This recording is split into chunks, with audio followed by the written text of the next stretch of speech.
Bismillahirrahmanirrahim. Assalamualaikum warahmatullahi wabarakatuh. Ketemu lagi dengan saya Dini Wahyudi Kurniawan. Saya akan share pengalaman saya untuk memulai sekolah di Australia, terutama terkait dengan apa yang harus kita lakukan saat pertama kali datang ke negara baru ya. Apa saja saya share berikut ini.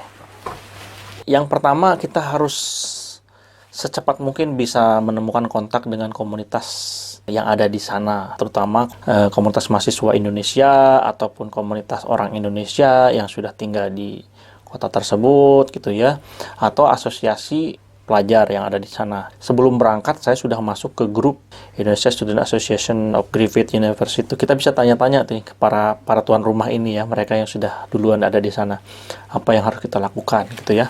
Ada blognya, ada webnya, atau kalau zaman sekarang kalau susah cari blog atau website, bisa di Facebook page atau juga di Instagram. Nah, kemudian yang kedua, itu biasanya di setiap kampus itu akan memberikan startup information lah, atau semacam informasi awal bagi mahasiswa yang mau datang. Waktu saya ke Griffith, kita dapat email yang cukup panjang gitu ya. Bandaranya di mana gitu yang bisa dipilih ya. Kemudian juga apakah ada layanan jemputan yang bisa kita akses gitu ya dari bandara, karena itu biasanya susah juga tuh dari bandara ke kampus gitu ya. Atau pilihan akomodasi gitu ya, di situ kampus juga biasanya memberikan rekomendasi ya. Nah, yang kedua adalah melakukan riset itu ya mandiri melalui internet. Saya waktu itu harusnya kan tinggal di Gold Coast, jadi saya coba cek di Gold Coast itu lingkungannya seperti apa gitu ya melalui Google Maps gitu ya, dari kampus kemana itu jaraknya berapa dan segala macam. Itu cukup membantu memberikan gambaran awal. Meskipun ternyata ketika datang itu ada gap gitu ya. Waktu itu saya mengira, wah kayaknya bisa tuh dari kampus ke tempat kosakan atau ke beberapa tempat menarik itu dengan sepeda gitu atau jalan kaki. Ternyata setelah sampai ke sana, Gold Coast itu hilly gitu ya, berbukit-bukit, sehingga ketika saya pakai sepeda di awal-awal minggu pertama itu, waduh capeknya minta ampun.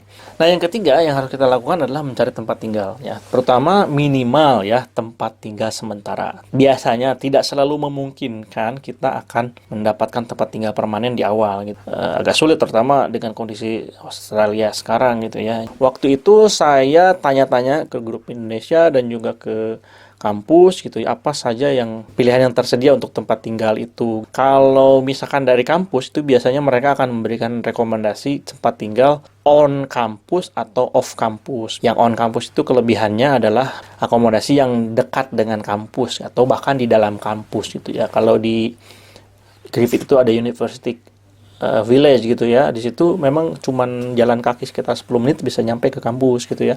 Tapi ya tolong diperhatikan bahwa tidak semua kampus memiliki on-campus accommodation gitu ya, jadi bisa dicek. Tapi yang off-campus, biasanya juga mereka memberikan list gitu ya, apartemen-apartemen yang bisa kita sewa yang ada di luar kampus yang dimiliki oleh private. Nah, mungkin catatannya adalah bahwa biasanya juga harganya agak tinggi gitu ya, tapi mereka punya kelebihannya adalah dekat ke kampus gitu. Selain rekomendasi dari kampus, sebetulnya kita bisa cek juga kalau di Australia itu ada beberapa alternatif ya. Yang pertama itu kita bisa cek ke flatmates.com.au. Itu adalah platform yang bisa menunjukkan pasar kos-kosan ya, kos-kosan. Jadi bisa sharing antara satu kamar dengan kamar yang lain gitu ya. Tapi biasanya harus bikin akun premium juga kalau mau layanannya bagus. Atau yang ketiganya adalah gumtree.com.au ya.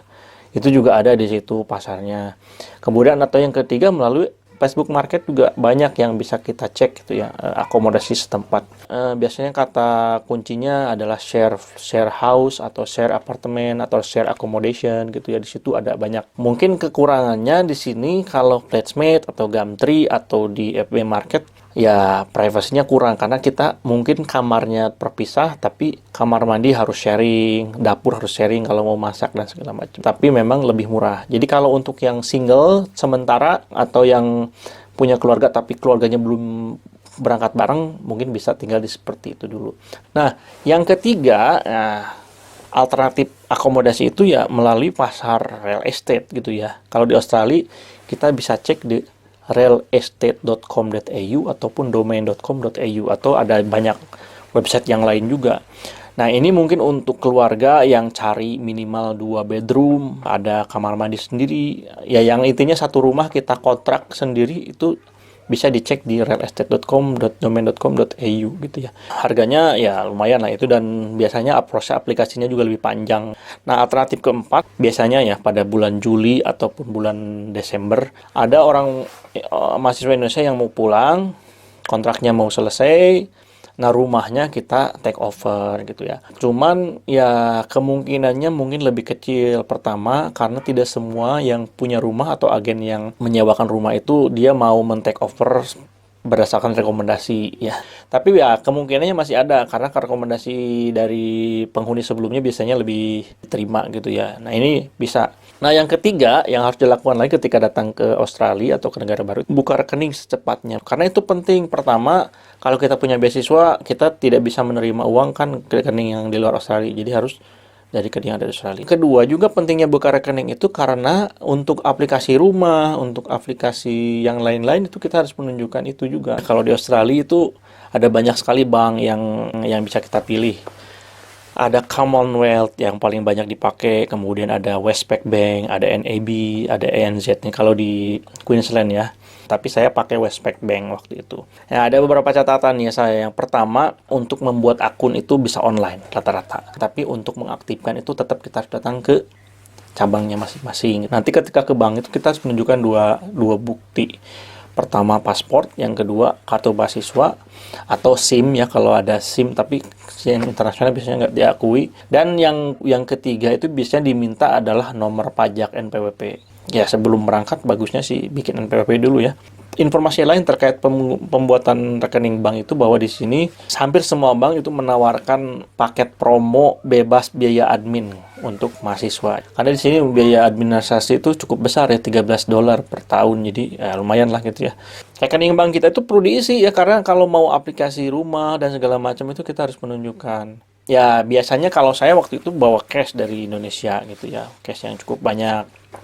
Tapi kalau misalkan kita nggak bawa cash banyak dan uangnya masih ada di Indonesia, kita bisa gunakan aplikasi Flip. Saya share di bawah deskripsi ini bagaimana menggunakan aplikasi Flip, atau TransferWise juga bisa gitu ya, atau Western Union gitu. Jadi kita bisa transfer dari rekening bank yang ada di Indonesia ke rekening bank yang ada di Australia. Itu cukup cepat ya, mungkin hanya dalam hitungan menit, dalam hitungan jam uang kita sudah bisa ditransfer dari Indonesia ke Australia.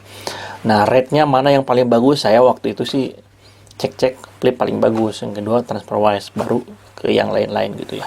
Yang kelima itu supaya kita gampang ya beraktivitas, bikin kartu GoCard ya kalau di Queensland. Dengan kartu GoCard ini kita bisa naik tram, bisa naik kereta, bisa naik bus gitu ya, ataupun naik transportasi publik yang lain. Bisa beli di 7-Eleven, toko-toko retail yang lain. Bisa juga beli dari mesin di stasiun kereta. Kalau kita punya student ID, kita bisa mengurus concession. Kita bisa mendapatkan tarif khusus siswa atau mahasiswa. Tapi itu perlu diupdate alamatnya ya, sesuai antara alamat yang ada di kartu mahasiswa dengan di alamat yang kita cantumkan di dalam kartu GoCard. Itu kita bisa mendapatkan potongan 50%. Lumayan gitu ya. Yang keenam ya tentunya kita jalan-jalan gitu ya. Jalan-jalan artinya kita harus memahami area dan lokasi sekitar. Kalau saya biasanya saya pakai kartu GoCard itu untuk mencapai ke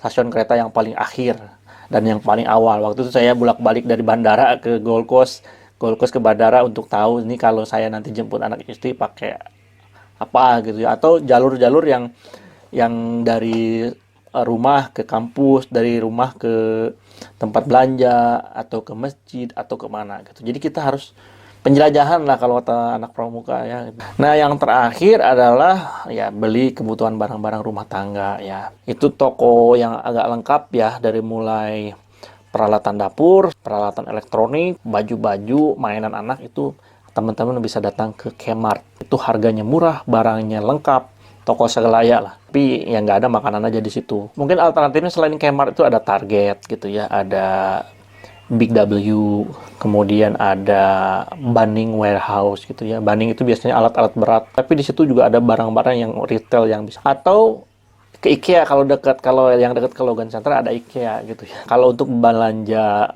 barang-barang kebutuhan sehari-hari itu yang paling terkenal ya Woolly atau Woolworths warna hijau atau Coles warna merah. Itu juga tempat belanja yang paling terkenal di Australia. Kalau barang-barang yang agak gede mahal, saya nggak mau beli yang baru gitu. Saya beli second di FB Market.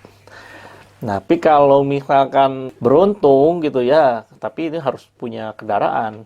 Kita keliling-keliling, ada banyak rumah-rumah yang membuang barang-barang yang sudah tidak terpakai dan disimpan di depan rumahnya. Tapi sekarang sih agak jarang gitu ya. Waktu itu saya dapat TV gede gitu ya.